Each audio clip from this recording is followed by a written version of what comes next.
اللہ فرماتا ہے کہ ود کثیر من اہل الکتاب، اہل کتاب میں سے کثیر وہ لوگ ہیں، اور من المشرکین لو یردونکم من بعد ایمانکم کفارا، کہ وہ چاہتے ہیں کہ تم ایمان لانے کے بعد کافر ہو جاؤ۔ یعنی اہل کتاب کی یہ خواہش ہے جو یہودی اور عیسائی ہیں، جب وہ دیکھتے ہیں کہ تم ایمان لے آئے اور تم نے آخری نبی کو مان لیا صلی اللہ علیہ وسلم، تو یہودی اور عیسائی جو ہیں یہ چاہتے ہیں لو یردونکم من بعد ایمانکم کفارا، کہ وہ تمہیں لوٹا دیں دوبارہ ایمان کے بعد کفر کی طرف، یعنی کافر بنا دیں۔ حسدا من عند انفسہم، اور یہ کس وجہ سے ہے؟ یہ ان کے حسد کی وجہ سے ہے جو ان کے نفس میں ہے۔ من بعد ما تبین لهم الحق، اس کے بعد جب ان کے سامنے حق واضح ہو گیا۔ جس طرح پچھلی آیات کے اندر میں نے بیان کیا تھا کہ یہودی صرف ضد اور ہٹ دھرمی کی وجہ سے اسلام قبول نہیں کر رہے تھے، اس لیے کہ نبی کریم صلی اللہ علیہ وسلم کو یہ چاہتے تھے کہ ہماری قوم میں مبعوث ہوں۔ اللہ نے ابراہیم علیہ السلام کو دو بیٹے دیے، ایک اسحاق علیہ السلام اور ایک اسماعیل علیہ السلام۔ سارے انبیاء اسحاق علیہ السلام کی اولاد میں سے، صرف ایک نبی اسماعیل علیہ السلام کی اولاد میں ہیں، اور وہ ہمارے پیارے آقا صلی اللہ علیہ وسلم۔ یہودیوں کی چاہت یہ تھی کہ آخری نبی بھی آئے وہ ہماری قوم میں آئے۔ اب حضور بنو اسحاق میں نہیں آئے بلکہ بنو اسماعیل میں تشریف لائے، تو انہیں یہ حسد کی آگ آئی کہ ہماری قوم کا آدمی کیوں آگے نہیں آیا، یہ ہماری قوم کے اندر سے آخری نبی کیوں نہیں آئے۔ اور جانتے ہوئے بوجھتے ہوئے توریت میں حضور کی نشانیوں کو پڑھنے کے باوجود، جس کو قرآن کریم آگے چل کر بیان کرے گا، الذین آتیناہم الکتاب یعرفونہ کما یعرفون ابناءہم، کہ وہ لوگ جن کو کتاب دی گئی ہے وہ حبیب آپ کو اس طرح جانتے ہیں جس طرح اپنے بیٹوں کو جانتے ہیں۔ محمد معدن الجود والکرم وآلہ وصحبہ وبارک وسلم۔ ود کثیر من اہل الکتاب لو یردونکم من بعد ایمانکم کفارا حسدا من عند انفسہم من بعد ما تبین لهم الحق فاعفوا واصفحوا حتى یأتی اللہ بامرہ ان اللہ علی کل شیء قدیر۔ صدق اللہ مولانا العظیم وبلغنا رسولہ النبی الکریم الامین۔ آیت نمبر 109 ہے۔ اللہ فرماتا ہے کہ ود کثیر من اہل الکتاب، اہل کتاب میں سے کثیر وہ لوگ ہیں، اور من المشرکین لو یردونکم من بعد ایمانکم کفارا، کہ وہ چاہتے ہیں کہ تم ایمان لانے کے بعد کافر ہو جاؤ۔ یعنی اہل کتاب کی یہ خواہش ہے جو یہودی اور عیسائی ہیں، جب وہ دیکھتے ہیں کہ تم ایمان لے آئے اور تم نے آخری نبی کو مان لیا صلی اللہ علیہ وسلم، تو یہودی اور عیسائی جو ہیں یہ چاہتے ہیں لو یردونکم من بعد ایمانکم کفارا، کہ وہ تمہیں لوٹا دیں دوبارہ ایمان کے بعد کفر کی طرف، یعنی کافر بنا دیں۔ حسدا من عند انفسہم، اور یہ کس وجہ سے ہے؟ یہ ان کے حسد کی وجہ سے ہے جو ان کے نفس میں ہے۔ من بعد ما تبین لهم الحق، اس کے بعد جب ان کے سامنے حق واضح ہو گیا۔ جس طرح پچھلی آیات کے اندر میں نے بیان کیا تھا کہ یہودی صرف ضد اور ہٹ دھرمی کی وجہ سے اسلام قبول نہیں کر رہے تھے، اس لیے کہ نبی کریم صلی اللہ علیہ وسلم کو یہ چاہتے تھے کہ ہماری قوم میں مبعوث ہوں۔ اللہ نے ابراہیم علیہ السلام کو دو بیٹے دیے، ایک اسحاق علیہ السلام اور ایک اسماعیل علیہ السلام۔ سارے انبیاء اسحاق علیہ السلام کی اولاد میں سے، صرف ایک نبی اسماعیل علیہ السلام کی اولاد میں ہیں، اور وہ ہمارے پیارے آقا صلی اللہ علیہ وسلم۔ یہودیوں کی چاہت یہ تھی کہ آخری نبی بھی آئے وہ ہماری قوم میں آئے۔ اب حضور بنو اسحاق میں نہیں آئے بلکہ بنو اسماعیل میں تشریف لائے، تو انہیں یہ حسد کی آگ آئی کہ ہماری قوم کا آدمی کیوں آگے نہیں آیا، یہ ہماری قوم کے اندر سے آخری نبی کیوں نہیں آئے۔ اور جانتے ہوئے بوجھتے ہوئے توریت میں حضور کی نشانیوں کو پڑھنے کے باوجود، جس کو قرآن کریم آگے چل کر بیان کرے گا، الذین آتیناہم الکتاب یعرفونہ کما یعرفون ابناءہم، کہ وہ لوگ جن کو کتاب دی گئی ہے وہ حبیب آپ کو اس طرح جانتے ہیں جس طرح اپنے بیٹوں کو جانتے ہیں۔ آدمی اپنے بیٹے کو اس کی خصلت سے، اس کی عادت سے، اس کے اعتبار سے، اس کے کمالات سے، اس کی خوبیوں کو جانتا ہوتا ہے۔ فرمایا جس طرح اپنی اولاد کو کوئی بندہ پہچانتا ہے اس نشانیوں کے ساتھ، اس طرح نبی مکرم صلی اللہ علیہ وآلہ وسلم کو یہ یہودی اور عیسائی جو ہے جانا کرتے تھے، لیکن ایمان کیوں نہیں لا رہے؟ حسدا من عند انفسہم، حسد کی وجہ سے، من بعد ما تبین لهم الحق۔ اب حسد کیا ہوتا ہے؟ علامہ غلام رسول سعیدی صاحب نے اس کو بیان کیا ہے، 5 اسباب اس کے لکھے ہیں حسد کے۔ میں 5 اسباب پڑھتا ہوں، حسد کی تعریف کرتا ہوں تاکہ آپ جو ہے وہ اس برے گروہنے عمل سے بچیں۔ حسد کہتے ہیں اس چیز کو کہ اگر کسی بندے کے پاس کوئی نعمت موجود ہے اور آدمی یہ تمنا کرے کہ اس بندے کے پاس سے یہ نعمت زائل ہو جائے، ختم ہو جائے، اللہ اس سے یہ نعمت چھین لے اور یہ نعمت مجھے مل جائے، اس کو کہتے ہیں حسد کرنا۔ لیکن ایک چیز یہ ہے کہ آدمی کہے کہ یار یہ جو ماشاءاللہ اس کے پاس نعمت ہے، یہ مال و دولت ہے اس کے پاس، عزت و منصب ہے اس کے پاس، اچھی آواز ہے اس کے پاس، لوگ اس کو جانتے ہیں، پہچانتے ہیں، سوسائٹی میں نام ہے اس کے پاس، تو آدمی کہے کہ اللہ تو نے جس طرح اس کو نوازا ہے اس کی نعمت بھی بڑھتی رہے اور اس جیسی نعمت مجھے بھی عطا کر دے، تو یہ حسد نہیں ہے، یہ رشک ہے۔ رشک کرنا اسلام میں جائز۔ آپ نے کسی کا منصب دیکھا، آپ نے کسی کی دولت دیکھی، آپ نے کسی کا معاملہ دیکھا، کسی کا علم دیکھا، نالج دیکھی، آپ نے کہا ماشاءاللہ ماشاءاللہ، اللہ نے کیسا نوازا اس کو، اللہ نے جس طرح اس کو نوازا ہے اللہ مجھے بھی نوازے اور اللہ اس میں بھی برکت عطا کر دے، یہ رشک ہے۔ حسد یہ کہ اللہ اس کا سارا ضائع ہو جائے اور سارا میرے پاس آ جائے، تو یہ حسد ہے۔ نبی مکرم صلی اللہ علیہ وسلم نے فرمایا حسد جو ہے وہ نیکیوں کو اس طرح کھا جاتا ہے جس طرح اگر کوئی لکڑی کو آگ لگ جائے تو وہ آگ جس طرح لکڑی کو ختم کر دیتی ہے، اس طرح جو حسد، جیلسی، جلن جو ہے وہ انسان کی نیکیوں کو ختم کر دیتی۔ یہ بہت بڑی برائی ہے۔ حاسد جو ہے سب سے زیادہ اپنا نقصان کرتا ہے اور دوسرے کا بھی نقصان کرتا ہے۔ آپ اس معاملے کی سینسٹیوٹی کو دیکھیے، آپ دیکھیں حساسیت کو کہ قرآن میں جب آپ قل اعوذ برب الفلق پڑھتے ہیں اس کی آخری آیت کیا، ومن شر حاسد اذا حسد، کہ میں حسد کرنے والے کے شر سے پناہ مانگتا ہوں جب وہ حسد کرے، کیونکہ جو حاسد ہوتا ہے وہ خود تو مٹی ملیا میٹ کر دیتا ہے اپنا، اس کو نہ اپنی عزت کا پاس ہوتا ہے، اور حاسد جو ہے ہمیشہ اپنی عزت تو دوبارہ ہوتا ہے لیکن سامنے والے کو ذلیل کرنے کے لیے ہر کام کر لیتا۔ تو اللہ نے کہا ومن شر حاسد اذا حسد، حاسد سے، جیلسی رکھنے والے شخص سے پناہ مانگو جب وہ تم سے حسد کرے۔ اللہ سے پناہ مانگو کہ اللہ ہمیں حاسدین سے بچائے، اللہ جلنے والوں کی جلن سے بچائے۔ پھر اب یہ عداوت کے اور بغض کے، حسد کے اسباب کیا ہیں؟ جب انسان کسی سے عداوت رکھتا ہے، عداوت مطلب دشمنی رکھتا ہے، تو وہ اس کو ذلیل کرنا چاہتا ہے۔ اگر وہ اس کو ذلیل نہ کر سکے تو یہ چاہتا ہے کہ اس کے پاس جو نعمتیں ہوں وہ اس سے زائل ہو جائیں۔ دوسرا کیا ہے؟ تکبر بھی حسد کا سبب ہے۔ آدمی کو اگر تکبر ہوتا ہے اس سے بھی حسد ہوتی ہے۔ کس طرح؟ ایک انسان اپنے معاصروں پر فوقیت حاصل کرنا چاہتا ہے۔ معاصر کہتے ہیں ہم زمانہ، ایک جیسے کولیگ، ایک جیسے لیول کے لوگ، جس طرح بزنس میں کمپٹیٹرز ہیں، جس طرح ہر فیلڈ کے اندر کمپٹیٹرز ہوتے ہیں۔ فرمایا ایک انسان اپنے معاصروں پر فوقیت، برتری حاصل کرنا چاہتا ہے، اور اس کو فوقیت ملنے کے بجائے اس کے کسی معاصر کو عزت اور بڑائی مل جاتی ہے، اس کو اتنی عزت نہیں مل رہی ہے، اس کے کمپٹیٹر کو بہت عزت ملنا شروع ہو گئی۔ اب کیا ہوتا ہے؟ فرمایا تو وہ چاہتا ہے کہ اس کو وہ عزت نہیں ملی تو اس کے کمپٹیٹر سے بھی وہ عزت زائل ہو جائے گا، اس کو مل رہی ہے، تاکہ اگر اس کو فوقیت نہیں ملی تو جس طرح میں ڈوب رہا ہوں اس طرح سب ڈوبے میرے ساتھ۔ یہ جو ذہنیت ہوتی ہے بھی حسد ہے، اور یہ کس وجہ سے؟ یہ تکبر کی وجہ سے۔ جس طریقے سے شیطان نے پہلے تکبر کیا، اس کے بعد حضرت آدم سے حسد کیا۔ کیا کہ میں پہلے کیا تکبر تھا؟ خلقتنی من نار وخلقتہ من طین، میں آگ سے بنا ہوں، یہ مٹی سے بنے۔ پھر حضرت آدم علیہ السلام کو جب اللہ خلیفہ بنانے لگا تو اب تکبر تو پہلے ہی تھا، حضرت آدم سے اپنے آپ کو برتر سمجھ رہا تھا، اور برتر سمجھنے کی وجہ سے اب حسد بھی آ گیا کہ ایک شخص کمتر ہے اور کمتر کو عزت دی جا رہی ہے معاذ اللہ، حالانکہ حضرت آدم علیہ السلام کسی بھی لحاظ سے اس سے کمتر نہیں تھے، اعلیٰ ہی تھے۔ لیکن آدمی اگر کسی کے بارے میں یہ مینٹلٹی بنا لے کہ یہ مجھ سے کمتر ہے، اور کمتر جب سمجھے گا تو اب دوسری چیز کیا آئے گی کہ جب اس کمتر بندے کو عزت ملے گی تو اس کو حسد ہوگا۔ تو پہلی چیز کیا ہے کہ اگر آپ چاہتے ہیں اب حسد سے بچیں تو تمام بندوں کو اپنے جیسا سمجھیں۔ اگر آپ اپنے آپ کو اعلیٰ سمجھیں گے، دوسروں کو کمتر سمجھیں گے، تو کمتر کو جو بھی ملے گا، وہ اپرچونٹی ملے، سکسیس ملے، تو تکلیف آپ کو ہوگی، کیونکہ آپ چاہیں گے کوئی بھی میرے برابر نہ آئے۔ یہ آدمی کے اندر جب طبیعت پیدا ہو جاتی ہے تو تکبر بھی آتا ہے، حسد بھی آتی ہے۔ تیسری چیز کیا ہے؟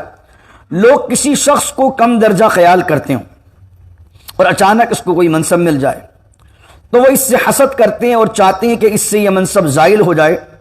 مکے کے سرداروں کے ایمان نہ لانے کا یہی سبب تھا۔ وہ کہتے تھے کہ ایک یتیم شخص، معاذ اللہ، حضور علیہ السلام والدین بچپن میں انتقال کر گئے تھے. فرمایا کہ یتیم شخص ہم سے کیسے بڑھ گیا, ہم اس کے آگے اپنا سر کیسے جھکائیں. اللہ تعالیٰ نے ان کے قول کو نقل کر کے فرماتا ہے وَقَالُوا لَوْلَا نُزِّلَ هَذَا الْقُرْآنُ عَلَى رَجُلٍ مِّنَ الْقَرْيَتَيْنِ عَظِيمٍ. انہوں نے کہا کہ یہ قرآن ان دو شہروں مکے اور طائف کے کسی بڑے آدمی پر کیوں نہیں اتارا گیا. یعنی حضور علیہ السلام کو معاذ اللہ وہ یتیم خیال کرتے تھے, کمتر خیال کرتے تھے, تو کہتے تھے کہ مکے کے اندر یہ دو بڑے بڑے شہر ہیں, بڑے بڑے سردار ہیں, اس میں ان پر نازل ہونا چاہیے تھا قرآن, یہ رسول اللہ پر کیوں نازل ہوا ہے. معاذ اللہ معاذ اللہ. تو یہ بات بیان فرمائی گئی. تو اس لیے بعض اوقات کیا ہوتا ہے کہ کوئی بندہ مالی طور پر کمزور ہوتا ہے لیکن اللہ اس کا ہاتھ پکڑ لیتا اور ایسی ترقیاں کرتا کہ خاندان میں سب کو پیچھے چھوڑ دیتا ہے. تو اب کیا ہوتا ہے, اس کے اپنے رشتہ دار اس سے جیلسی کر رہے ہوتے ہیں. یہ بہت سارے لوگوں کے ساتھ اس دور میں ہے کہ آپ ترقی کریں گے, آپ چاہیں گے کہ یار میرا دوست, میرا سگا بھائی, میرے گھر والے یہ مجھے سب سے پہلے اپریشیٹ کریں, گلے سے لگائیں. لیکن بعض اوقات خدا نہ خواستہ یہ ہوتا ہے کہ سب سے پہلے آپ سے جلنے والے فیملی کے لوگ ہوتے ہیں. بعض اوقات ایسا بھی ہو جاتا. اس کی ریزن کیا ہوتا ہے, لوگ چاہتے ہیں آپ ان کے انڈر میں رہیں, لوگ چاہتے ہیں کہ آپ ان سے کمتر رہیں. لیکن جب آپ ان کے ہم پلہ آنے لگتے ہیں, آپ کا سگا بھائی بھی کیوں نہ ہو, آپ کے لوگ بھی کیوں نہ ہو, آپ کے دوست بھی کیوں نہ ہو, جب برابری پہ آنے پڑتے ہیں اور اگر وہ بندہ رشتہ دار یہ سمجھتا ہے کہ یہ کمتر ہے تو پھر وہ آپ کی ترقی سے جیلس ہوگا, جس طرح یہ بیان کیا گیا. تو اس لیے ترقیوں سے خوش ہوئیے, لوگوں کو دعائیں دیجیے. اور اگر آپ لوگوں کو دعائیں دیں گے, لوگوں کو آگے بڑھانے کا سبب بنیں گے, تو یہ کیسے ممکن ہے کہ اللہ آپ کو وہیں رکھے گا. یعنی مثال کے طور پر آپ نے 20% ترقی کی ہوئی ہے, آپ کسی کا ہاتھ پکڑ کر اس کو 20% یعنی اپنے لیول کی ترقی پر لے آئے, تو یہ کیسے ممکن ہے کہ اللہ آپ کو 20% پر رکھے گا. اور بھائی جس وقت تم اس کو 20% پہ پہنچاؤ گے تو اللہ نے تمہیں 50 پر پہنچایا ہوگا. سورہ مجادلہ میں آیت ہے یا ایھا الذین آمنوا اذا قیل لکم تفسحوا فی المجالس فافسحوا یفسح اللہ لکم. ایمان والوں جب تم سے کہا جائے جگہ دو تو جگہ دے دیا کرو, اللہ تمہیں جگہ دے گا. تو ہم اپنے دلوں میں ایک دوسرے کے لیے جگہ رکھیں. ہم کیا کریں کہ لوگوں کو ترقی دینے والا بنائیں, لوگوں کو آگے بڑھائیں, اپنے جونیئرز کو, اپنے ساتھ کام کرنے والوں کو آگے بڑھانے والا بنائیں. ایسا نہیں ہوگا کہ اگر ہم نے ان کو آگے بڑھایا تو وہ ہماری جگہ پر آ جائیں گے, بلکہ اگر ہم نے ان کو آگے بڑھایا تو وہ تو آگے بڑھے گا ہی بڑھے گا, اللہ ہمیں اپنی جگہ سے آگے بڑھا دے گا. آگے فرمایا کہ چوتھی وجہ جو ہے حسد کی وہ ہے جب کئی شخص کسی ایک مقصد کو حاصل کرنے کی کوشش کر رہے ہوں اور ان میں سے کوئی ایک کامیاب ہو جائے تو باقی لوگ اس سے حسد کرنے لگتے ہیں. یہ تو بہت آسان سی بات ہے.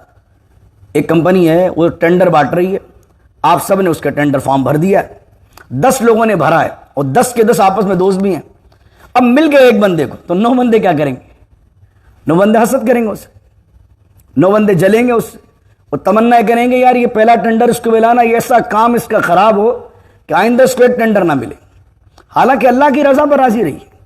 بھائی فارم سب نے بھرا تھا, اپنا بیسٹ سب نے دیا تھا, لیکن رازق وہ ہے, اللہ نے نصیب میں اس کو لکھ دیا, تمہارے نہیں دیا. ہو سکتا ہے اللہ نے تمہاری روزی کہیں اور لکھی ہو, تم دعا کرو کہ یار ہم سب نے اپنا بیسٹ دیا, اللہ نے مقدر میں روزی اس کی لکھی تھی, اللہ برکت دے اس کو. یہ بڑی ظرف کی بات ہے, یہ بڑا مشکل ہوتا ہے. یہ تقریر کرنا, جملوں میں کہنا بڑا آسان ہوتا ہے, لیکن جب آپ پریکٹیکلی لائف میں آتے ہیں تو مشکل ہو جاتا ہے. تو لیکن جب آپ کے ذہن میں دین ہوگا تو آپ کہیں گے نہیں یار میں حسد کیوں کر رہا ہوں, کیونکہ یہ چیز تو میرے کنٹرول اور میرے اختیار میں ہی نہیں تھی. یہ تو اللہ ہی روزی دینے والا ہے, اللہ ہی لائن بنانے والا ہے. تو میں نے بھی اپلائی کیا تھا, اس نے بھی اپلائی کیا تھا, اس کا پاس ہو گیا, میرا پاس نہیں ہوا. تو اس کا مقصد یہ کہ اللہ اس کو یہاں سے روزی دینا چاہتا ہے اور اللہ اس کو یہاں سے دینا چاہتا ہے, تو ہو سکتا ہے میرے لیے اس سے بھی اچھا آپشن اللہ نے رکھا, اس کو دعا دے دیں, اس کو دعا دے دیں گے, اللہ آپ کی آسانی کر دے گا. آخری بات جو یہاں پر انہوں نے 5واں لکھا, فرمایا اپنا تفرد اور تسلط چاہنا بھی حسد ہے. اس کا مطلب کیا ہے؟ علامہ غلام رسول سیدھی صاحب نے لکھا اس کے تفسیر میں, اپنا تفرد, اپنا تسلط چاہنا بھی. ایک بندہ ہے ایک جگہ پر, ایک علاقے میں, ایک کمیونٹی میں, ایک سوسائٹی میں, ایک کمپنی میں, اکیلے کا اس کا ہولڈ چل رہا ہے.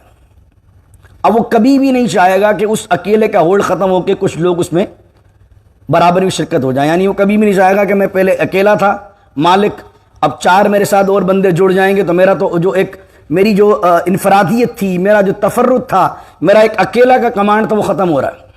تو جب وہ دیکھے گا کہ کوئی بندہ آہستہ آہستہ آہستہ ترقی کر رہا ہے اور اس کو لگے گا کہ یار آنے والے وقت میں اس کا لیول میرے لیول والا ہو جائے گا اور یہ میرے ساتھ آ کر جوائن ہو جائے گا اور میرا کنٹرول کے اندر اکیلا یہ بندہ شامل ہو جائے گا، تو اب بندہ اس سے جلے کہ نہیں یہ اس بندے کو ابھی سے بند کرو بھائی، ورنہ کہ تو مسئلہ بنے گا ہمارے لیے فیوچر میں، اس کو ابھی سے روکو، کیونکہ اگر اس کو بڑھنے دیا، اس کی صلاحیتوں کو آگے بڑھنے دیا تو یہ تو کل ہمارا کمپیٹیٹر بن جائے گا، ہو سکتا ہے ہم سے آگے نکل جائے، اور جب ہم سے آگے نکل گیا تو اس کے اندر کیا ہوگا کہ جناب ہمارا کنٹرول، ہمارا تفرد، ہماری سلطانی، ہماری چودراہٹ سب ختم ہو جائے گی۔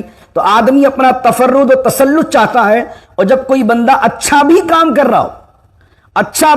کر رہا ہو تو اس کو وہ برا لگتا ہے، اس لیے کیونکہ اس کو معلوم ہوتا ہے اگرچہ یہ اچھا کام کر رہا ہے لیکن ایک دن آئے گا کہ یہ میرے بھم پلہ ہو جائے گا اور میرا کنٹرول سالہ نکل جائے گا۔ یہ بھی حسد ہوتی ہے، اس کو علامہ غلام رسول سیدی صاحب نے بیان کیا، فرمایا حسد جو ہے وہ بہت بڑی برائی ہے، تو اس لیے حاسد سے بھی پناہ مانگیں اور حسد سے بھی پناہ مانگیں، نہ اللہ ہمیں حاسد بنائے اور نہ حسد کا شر ہم تک پہنچائے۔ اللہ کبھی ایسا نہ کرے کہ ہمارا دل ایسا تنگ ہو جائے کہ ہم لوگوں سے جلنے والے بنیں، لوگوں سے خوش ہوں۔ کوئی اگر ترقی کرتا ہے اس کو دعائیں دے، اللہ آپ کو آگے بڑھائے گا۔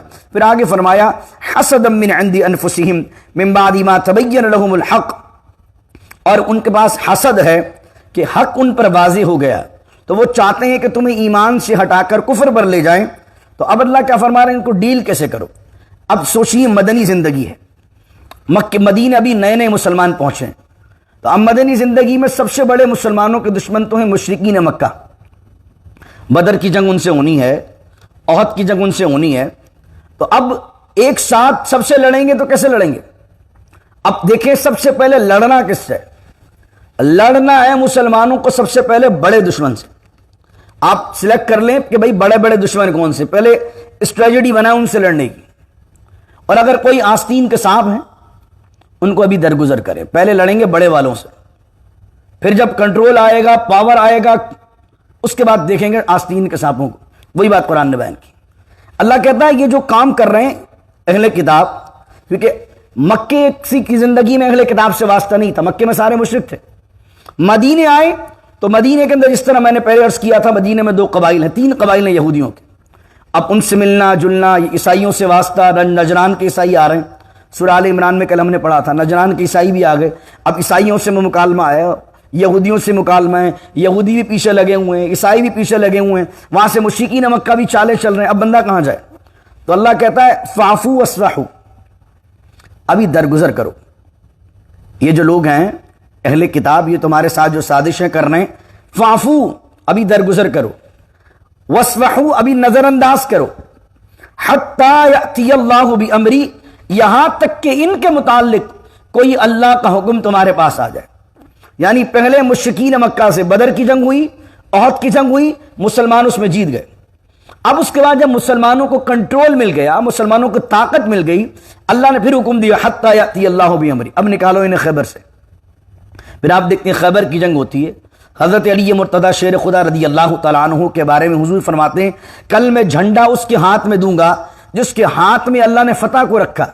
حضرت عمر فاروق رضی اللہ عنہ فرماتے ہیں کہ مجھے خواہش ہوئی کہ کوئی بندہ مجھے 100 اونٹ دے یا کل مجھے جھنڈا ملے، تو میری خواہش ہوئی کہ مجھے 100 اونٹ لینا پسند نہیں ہے، مجھے یہ بات پسند ہے کہ کل صبح اٹھتے ہی حضور جھنڈا عمر کے ہاتھ میں لے۔ لیکن حضور علیہ السلام جب صبح اٹھے تو حضور نے فرمایا این علی، علی کہاں، علی کہاں؟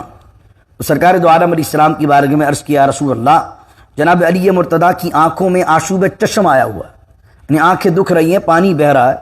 اب ایک بندہ جس کے ہاتھ میں علم آنا ہے اس کی تو آنکھیں بہہ رہی ہیں، وہ لڑے گا کیسے؟ حضور علیہ السلام کی بارگاہ میں حضرت علی آئے تو فرمایا اے علی، اللہ کی طرف سے حکم ہے کہ یہ علم تمہیں دیا جائے، یہ جھنڈا تمہیں دیا جائے۔ اللہ اکبر، اللہ نے فتح تمہارے ہاتھ میں رکھی۔ کہنے لگے یا رسول اللہ، میرے تو آشوب چشم آیا ہوا ہے، میری تو آنکھیں دکھنی آئی ہوئے ہیں۔ نبی کریم علیہ السلام نے اپنا لعاب دہن آپ کی آنکھوں میں لگایا۔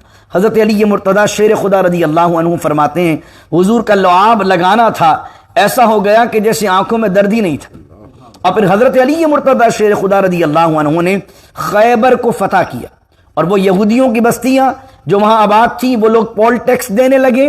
اس کے بعد حضرت عمر فاروق رضی اللہ عنہ کے زمانے میں انہیں عرب کے خطے سے ہی باہر نکال دیا گیا۔ تو وہ بات بیان کی گئی کہ اب دشمن بہت سارے ہوتے ہیں تو اس کے لیے پہلے پلاننگ سیٹ کرنا پڑتی ہے۔ بڑا دشمن کون ہے، آستین کے سانپ کون ہے، آپ آستین کے سانپوں سے بھی لڑیں گے، بڑے دشمنوں سے بھی لڑیں گے، اس سے بھی لڑیں گے، اس سے بھی لڑیں گے، تو بہت سارے مسائل ہو جائیں گے۔ تو اسٹریٹجی بنائیں زندگی کے اندر، جس طرح اللہ نے حکم دیا اسٹریٹجی بنائیں۔ بڑے بڑے دشمن کون ہیں، بڑے بڑے دشمنوں سے نمٹے پہلے، ان سے نمٹنے کے بعد اب یہ دیکھیں کہ آستین کے سانپ کون ہے۔ پھر جب آدمی کو اختیار مل جاتا ہے تو پھر یا تو آستین کے سانپ بالکل سدھر جاتے ہیں یا پھر ان سے نمٹنے کی بھی پھر باری آ جاتی۔ اللہ اکبر۔ تو آگے فرمایا اس کے ساتھ ساتھ کیا کرو کہ وَأَقِیمُوا الصَّلَاةَ وَآتُوا الزَّکَاةَ۔ دیکھیں قرآن کریم نے جو نظام دیا نا جینے کا، قرآن نے کہا تمہیں مدد اگر چاہیے، تم پریشان ہو، جہاں جہاں پریشان کے معاملات آتے ہیں وہاں بھی اللہ کہتا ہے وَأَقِیمُوا الصَّلَاةَ وَآتُوا الزَّکَاةَ۔ یہاں دیکھیں آدمی فرسٹریٹڈ ہو رہا ہے نا، مکے سے نکلے مدینے آ گئے۔ مکے میں مخالفت کس کی تھی؟ مشرکین مکہ کی۔ مدینے آئے تو کون مخالف بن گیا؟ یہودی اور عیسائی، اور مسلمانوں کے اندر بھی منافق۔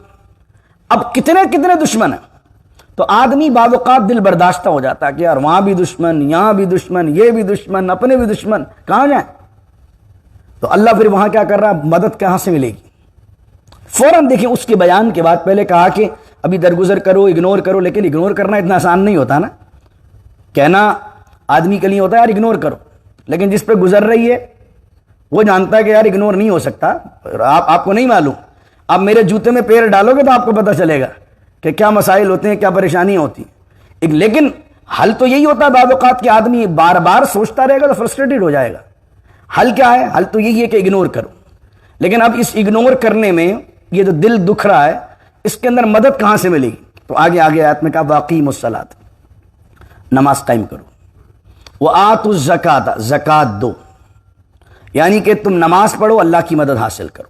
اس کے بعد زکوٰۃ، زکوٰۃ سے مراد یہ جو رمضان شریف میں یا سال کے گزرنے پر زکوٰۃ دی جاتی ہے یہ بھی زکوٰۃ ہوتی ہے، اور صدقہ و خیرات کا بھی ایک معنی میں زکوٰۃ کہا جاتا ہے کہ تم لوگوں کی مدد کرنے والے بنو۔ اللہ نے تمہیں نوازا ہوا ہے، تم غریب لوگوں کی مدد کرو گے، ان کی مسکراہٹیں بھی تمہیں خوشی دیں گی، یہ لمحہ میں وہ خوش ہوں گے تو تم خوش ہوگے۔ پھر آگے فرمایا وَمَا تُقَدِّمُوا لِأَنفُسِكُم مِّن خَيْرٍ تَجِدُوهُ عِندَ اللَّهِ، اور جو تم آگے بھیجو گے کوئی بھی بھلائی اپنے جان کے لیے، اپنے نفس کے لیے، اپنی ذات کے لیے، تو تجدوه عند اللہ، تو تم اللہ کی بارگاہ میں وہ بھلائی ضرور پاؤ گے، کوئی تمہارا عمل ضائع نہیں ہوگا۔ یعنی جو تم خرچ کرو گے تو کبھی بھی کوئی چیز خرچ نہیں ہوتی اللہ کی راہ میں، بلکہ وہ ڈپوزٹ ہو رہی ہوتی ہے اللہ کی بارگاہ میں۔ ایک تو یہ نا میرے پاس $500 ہے، میں نے خرچ کر دی ہے تو میری جیب میں 500 نہیں ہے، لیکن دین میں خرچ کرنے کا معاملہ یہ نہیں ہے۔ دین میں مثال کے طور پر آپ کے اکاؤنٹ میں 1000 تھے، آپ نے 1000 خرچ کر دیے تو یہ نہیں سمجھیے خرچ ہو گئے، بلکہ آپ نے ایک اکاؤنٹ سے نکال کر، اپنے اکاؤنٹ سے نکال کر ڈپوزٹ کہاں کروا دی؟ اللہ کے اکاؤنٹ میں۔ تو وہی بات کہی جا رہی ہے وَمَا تُقَدِّمُوا لِأَنفُسِكُم، اور جب تم اپنے لیے آگے بھیجو گے بھلائی میں سے تجدوه عند اللہ، تو تم ضرور پاؤ گے اللہ کے پاس۔ آخری آیت ہے، دیکھو آیت نمبر 10 مکمل ہو رہی ہے 110، ان اللہ بما تعملون بصیر، اور اللہ تعالیٰ جانتا ہے جو تم کر رہے ہو، دیکھ رہا ہے جو تم کر رہے ہو۔ یعنی کہ تم پریشان نہ ہو، تم پر اگر مشکلات ہیں، تمہارے دشمن تم پر حاوی ہو رہے ہیں، تمہارے دشمن تمہیں پریشان کر رہے ہیں، تو تم نماز پڑھو، زکوٰۃ دو، اللہ کی راہوں کے اندر خرچ کرو، اس کے لیے آگے نیکی بھیجو، اور تم یہ نہ سمجھو کہ ہم نہیں دیکھ رہے، تیری کنڈیشن کو ہم دیکھ رہے ہیں، تیری پریشانیوں کو ہم دیکھ رہے ہیں۔ ان اللہ بما تعملون بصیر، جو کچھ تو ان حالات میں کر رہا ہے بصیر، ہم دیکھ رہے ہیں، ہم دیکھ رہے ہیں کون زیادتی کر رہا ہے، کون اچھا کر رہا ہے، کون برا کر رہا ہے۔ ہماری یہ بھی ایک تدبیر ہے، کیونکہ ہم جو بھی پلاننگ کر لیں ہماری پلاننگ تو ناقص ہوتی ہے نا۔ اللہ کی کل بھی ہم نے آیت پڑھی تھی واللہ ومکروا ومکر اللہ واللہ خیر الماکرین۔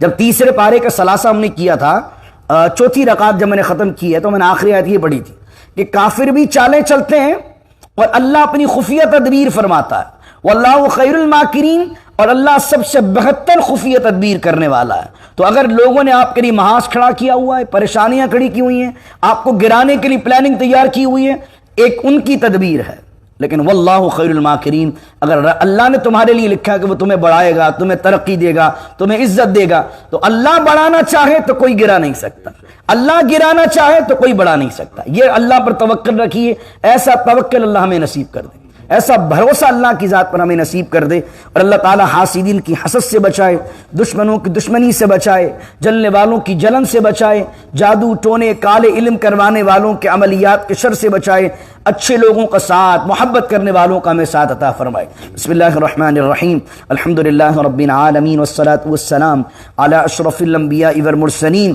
ربنا ظلمنا انفسنا وان لم تغفر لنا وترحمنا لنكونن من الخاسرین۔ اللهم ربنا ظلمنا انفسنا وان لم تغفر لنا وترحمنا لنكونن من الخاسرين، ربنا اتمم لنا نورنا واغفر لنا انك على كل شيء قدير، ربنا هب لنا من ازواجنا وذرياتنا قرة اعين واجعلنا للمتقين اماما، ان الله وملائكته يصلون على النبي يا ايها الذين امنوا صلوا عليه وسلموا تسليما، اللهم صل وسلم وبارك على سيدنا ومولانا محمد معدن الجود والكرم وآله وصحبه وبارك وسلم، سبحان ربك رب العزة عما يصفون والسلام على المرسلين والحمد لله رب العالمين، لا إله إلا الله محمد رسول